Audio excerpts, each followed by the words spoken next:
Hello, and welcome to day 21. Today we're going to talk about different ways to break your addictions to the comfortable and start embracing the uncomfortable. There are a million different ways and a million different products out there that help you avoid uncomfortable situations and uncomfortable sensations and uncomfortable feelings.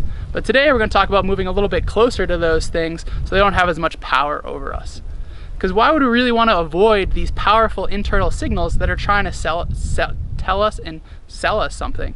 They're trying to kind of show us that pain has a purpose. And if we avoid and distract ourselves and entertain ourselves away from these internal feelings, they'll just keep getting bigger and bigger. Because all of these negative emotions really have a purpose. Anger is supposed to tell you that something unfair has happened to you. Even hopeless despair is trying to tell you that you can't do it alone, you need the help of others. Fear is the most important one. It's telling you you're in a dangerous situation. So why do we try to mute and quiet all these internal symptoms that are really trying to tell us something? Something that really kind of hits home for me on this is there is actually a condition out there called congenital analgesia, and that is you can't feel physical pain. And on the surface that sounds like a neat parlor trick. You can kind of hit someone with a hammer and they don't feel it.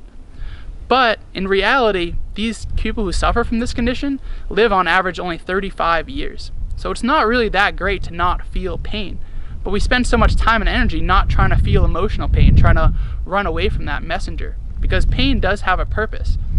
Our emotions might be misguided at times, they might be totally off base at times, but unless we examine the evidence and really look deeper, we'll never know what they're trying to tell us.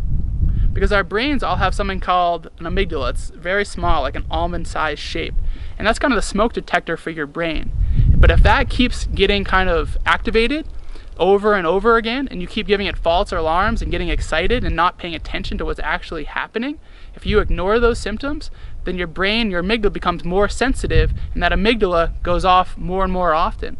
So you just are quick to temper, you get angry easily, and your window of tolerance, the things that you find acceptable, gets smaller and smaller. You can only deal with things that happen exactly as you want them to happen, or exactly the way you would want them to happen. And there's a big difference between reacting and responding. Reacting, you do things quickly and without much forethought. Response means you think about the consequences of your actions. So you want to have the biggest window of tolerance possible. And when you're not listening to those internal symptoms, when you're disguising them through looking at your smartphone, alcohol, or other ways to kind of distract yourself, then those problems will just get bigger and bigger and bigger.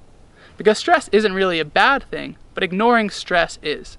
So when you are able to kind of return yourself down to baseline anytime one of these emotions hit, then you're going to get better and better at controlling your mood, your actions, and your whole life. Because one of the main goals of this practice is really to be able to see an emotion through to its end. Because when you don't see an emotion through to its end, your brain gets the message that alcohol helps you kind of stop that thing, or your smartphone helps stop that feeling. But when you realize that all of these emotions are really just temporary, and if you wait them out and you see them all the way through to their end, then they will go away. And that's a great message to send to your brain.